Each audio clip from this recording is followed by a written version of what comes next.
Assalamualaikum warahmatullahi wabarakatuh semuanya. Perkenalkan, saya Andi Nurwakiyah dari Program Studi Pendidikan Agama Islam Fakultas Tarbiyah Institut Agama Islam Negeri Parepare. Nah, pada kesempatan kali ini izinkan saya untuk menyampaikan materi mengenai menjauhi pergaulan bebas dan zina. Nah, teman-teman, apa sih itu zina?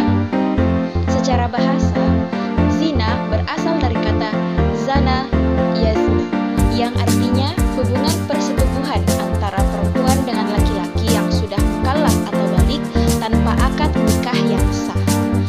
Jadi, zina adalah melakukan hubungan biologis di luar tali pernikahan yang sah menurut syariat Islam. Semua ulama sepakat zina hukumnya haram, bahkan dianggap sebagai puncak keharaman. Kategori zina terbagi menjadi dua, yaitu zina muhsan, yang artinya pezina yang sudah balik, berakal, merdeka, sudah pernah menikah.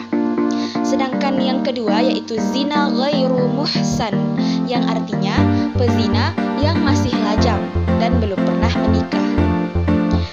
Hukuman bagi pezina ghairu muhsan yaitu didera atau pukulan sebanyak 100 kali dan ditambah dengan mengasingkan atau membuang pelakunya ke tempat yang jauh dari tempat mereka.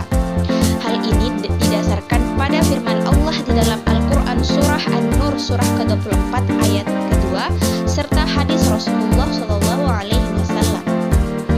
Nah, selanjutnya hukuman bagi pezina muhsan yaitu dirajam sampai mati. Hukuman rajam dilakukan dengan cara pelaku dimasukkan ke dalam tanah hingga dada atau leher. Tempat untuk melakukan hukuman rajam adalah di tempat yang banyak dilalui manusia atau tempat keramaian. Hal ini berdasarkan hadis yang diriwayatkan oleh Bukhari, Muslim, Abu Dawud, Tirmizi, dan An-Nasai.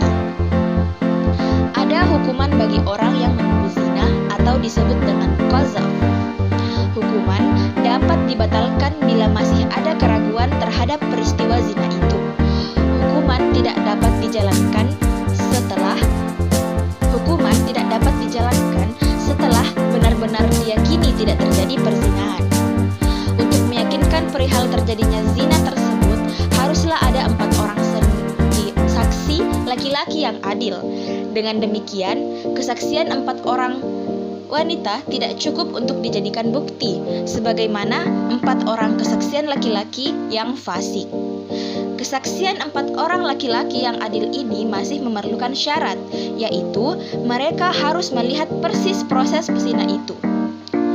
Andai seorang dari keempat saksi itu menyatakan kesaksian yang lain dari kesaksian 3 orang lainnya, atau salah seorang di antaranya mencabut kesaksiannya, terhadap mereka semua dijadikan hukuman penuduh zina.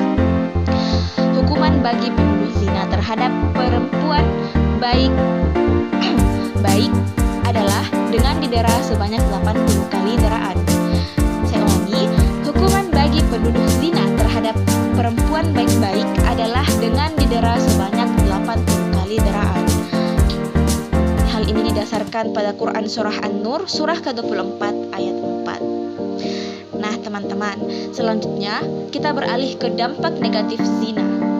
Di sini ada 4 dampak negatif dari zina, yaitu yang pertama, mendapatkan laknat dari Allah Subhanahu wa taala dan Rasul-Nya. Yang kedua, dijauhi dan dikucilkan oleh masyarakat. Yang ketiga, anak hasil zina tidak bisa dinasabkan kepada bapaknya. Dan yang terakhir yaitu anak hasil zina tidak berhak mendapatkan warisan. Nah, pembahasan yang terakhir yaitu cara mencegah zina. Cara mencegah zina ada 5, yaitu yang pertama menjaga pergaulan yang sehat, yang kedua menjaga aurat, yang ketiga menjaga pandangan, yang keempat menjaga kehormatan, dan yang terakhir yaitu meningkatkan aktivitas dan rajin berpuasa. Mungkin hanya itu yang dapat saya sampaikan pada kesempatan kali ini. Semoga bermanfaat dan mohon maaf jika ada kekurangan. Wabillahi taufiq wal hidayah. Wassalamualaikum warahmatullahi wabarakatuh.